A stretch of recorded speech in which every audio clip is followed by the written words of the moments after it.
ou si le parquet n'arrive pas à évoluer librement dans ces dossiers pour cause de trafic d'influence, des coups de fil anonymes des différentes autorités de la République, nous irons avec ce dossier juste au tribunal.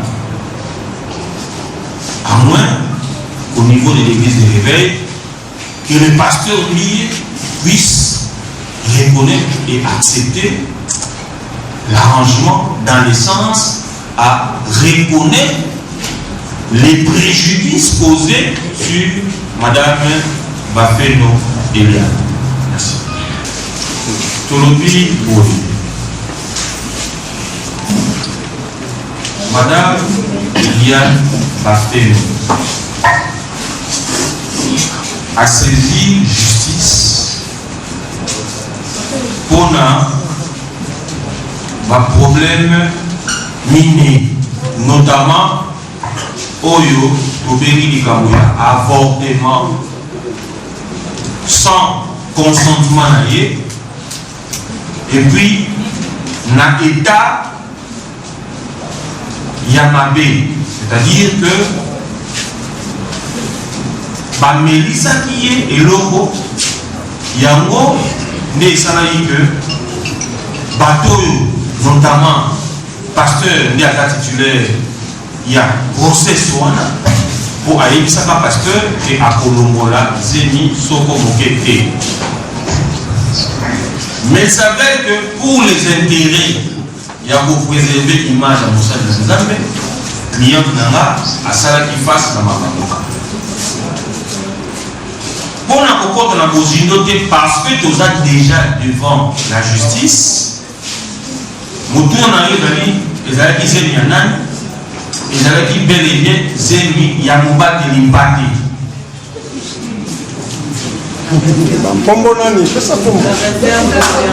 Il y a un de lobby, ils avaient dit Zemi, il y a pasteur Moïse Ligne. Bravo. Voilà. Mais bon, dans nos négo clients de Misso Eliane Bafeno a saisi justice parce que santé d'ailleurs et comment qui moi madame Mingité depuis que Makamboana et Salema.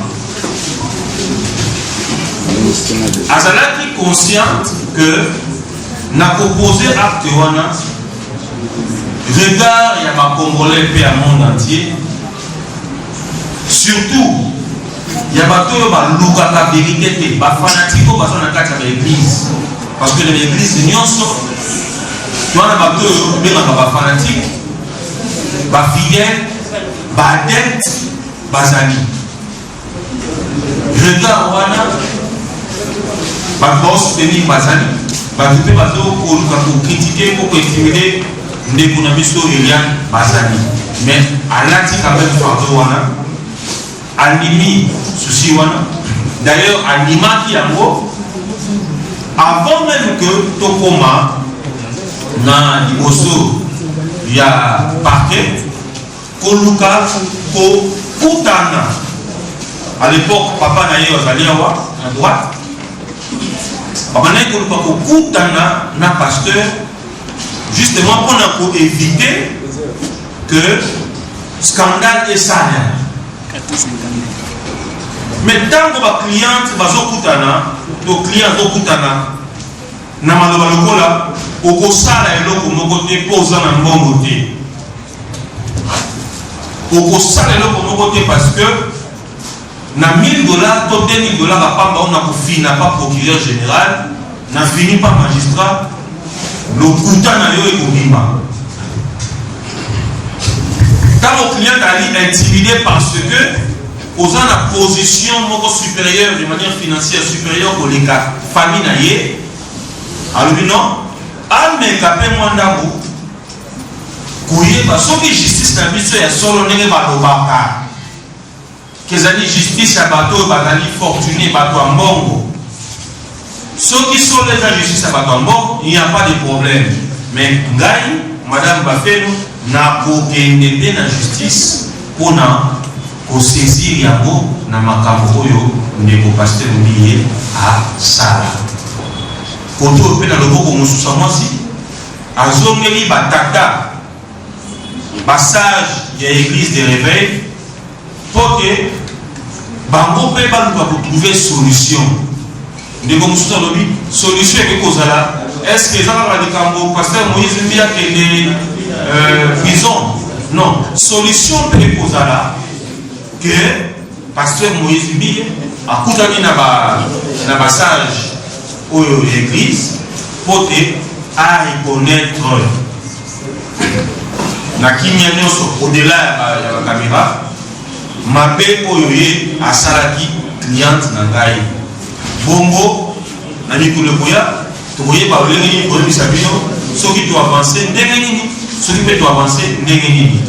Quant à l'ami le confrère oyo azalaki agressé ngai na ndako na ngai maître Doli oyo akendaki sur les lieux nazwaki mpe coup de fil na ba 22h 23h bakelaki koluka maître Justin na ndako na ye na lisolo abeti bato bazalaki na moto bakoti na lopango batuni lopango ya maître Justin balakisi ndako na ye porte na ye baza en provocation balocataire baza moye na lopango babimisi ye libanda na kobimisa ye libanda bayebisi ye tokoma na compte mpo tona problème moko ya famille c'est-à-dire ya bato baya kozwa ye pour ye en tant qu'avocat ameka kointervenir na problème wana kokoma na coin bato wana bakomi kopousse ye amata na moto mpo bakende na ye a résister ce qui fait que na mwana mungu wana abandi koganga na koganga bato wana babandi batindiki ye ntango batindiki ye akwei na genou na ye et puis ayoki coup de feu ebimi et moto na lokolo na ye ce qui fait que balle ezwi ye na niveau ya cuisse soki botali bien na internet bokomona que genou na ye ezalaki ya kovimba batiaki ye ndeko na ye moko le temps que médecin aya kosala ye pansement na ya lilusu monene aza nango na niveau ya cuisse genou na ye ezalaki ya kovimba batiaki ye baglaçon je crois bakangi ye na genou et na niveau ya nsima médecin ntango ayaki bayaki kosala ye po balobi na kota ya bale batongaka te batiaka pansement.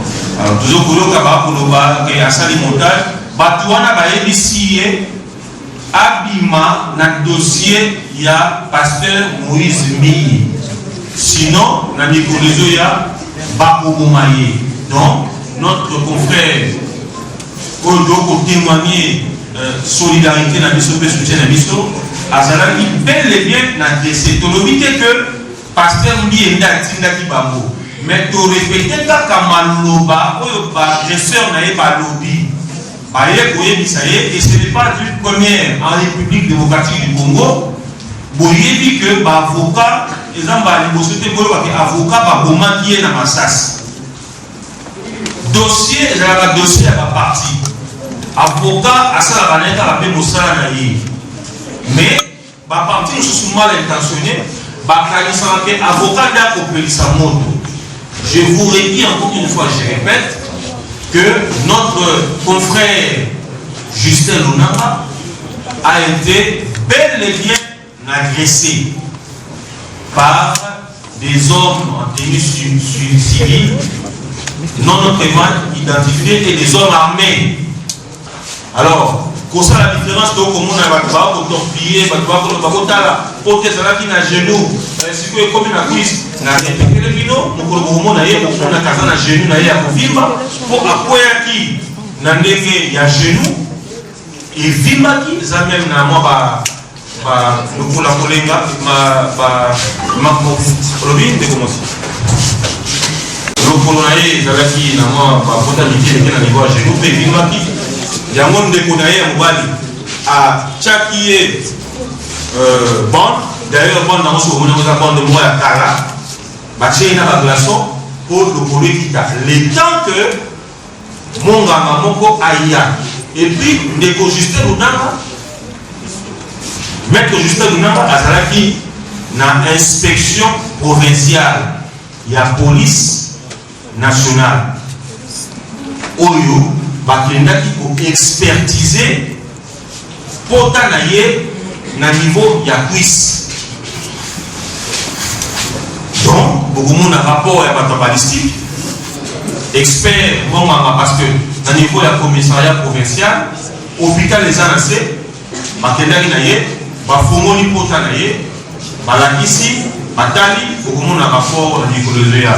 Na bandi soko mokete ke avocat oyo ayebi mosala ye, oaza respectueux, il y a profession noble de Kosala, akoki ko inventer le solo. Kaka pour nuire le pasteur Moïse Mbiye. Pour quelle fin?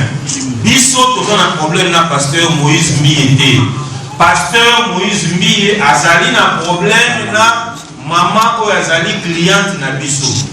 Justin Lunanga avocat azali na problème na Moïse Mbiye. Donc, na sengi na bato yo ba fanatique oyo bazo pour soutenir en lieu classe. Ya koluka kosunga pasteur na bangwazo na ndela batika ko véhiculer makambo mabe biso donc ko loba donc ko finga pasteur te donc ko conseiller makambo te tozo ko sala kaka musala na biso tozo répondre maloba oyo client na biso apesi biso to tiango na papier en tant qu'avocat to pays ko déposer na procureur na ko sala musala na ba si vrai ou faux si comment. Mais client n'a pas déterminé à opérer Tina Souka.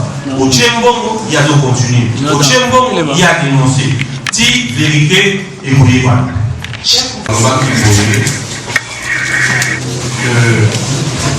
quand il comprend la papa Wemba, s'il vous plaît, nous allons pas les mêler. Ma musicien est mêlé parce qu'elle a succès dans le Congo. Oyo batikala kosala face ya makambo boye. Je veux donner sur le Bolongo, mais aquí na contexte oyo. Client n'a pas jamais sollicité kosala figurante na kati ya clip ya pasteur Moïse. On doit être clair. Atikala ko solliciter à côté. Azali na agence na événementiel.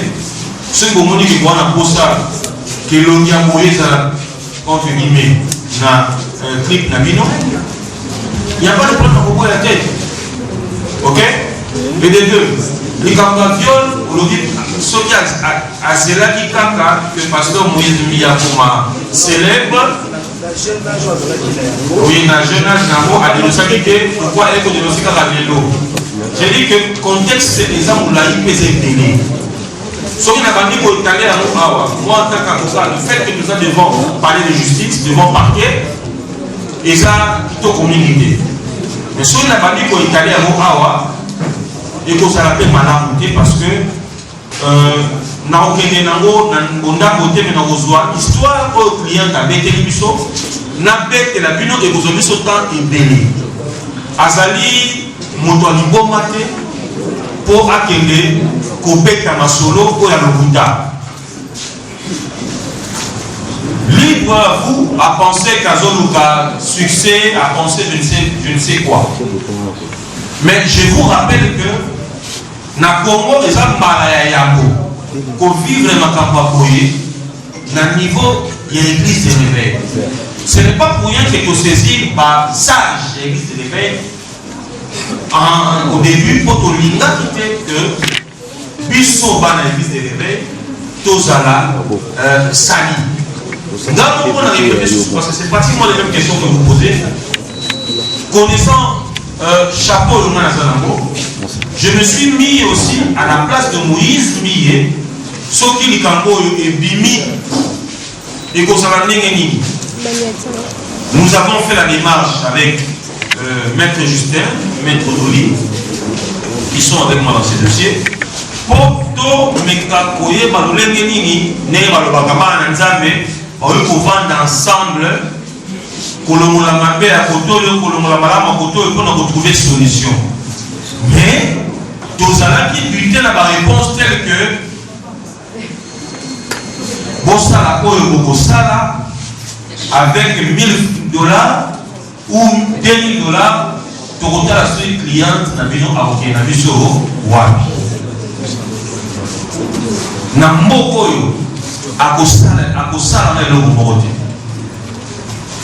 C'est parce que je ne voudrais pas qu'elle parle aujourd'hui. Je voudrais vous dire que les bénéficiaires, ce que nous disons engage. Namboka oyo ye na batection na bamenage. Namboka oyo okosala na eloko moko te, okosala biso eloko moko te. Elle est menacée tous les jours par les fanatiques et les adeptes. Mais les chrétiens, bateau va dire pas comprendre le fond, va approcher à biso tel que mon père qui est ici à droite. À l'unité Kotala, n'a raison pour poser des questions quand même. N'a raison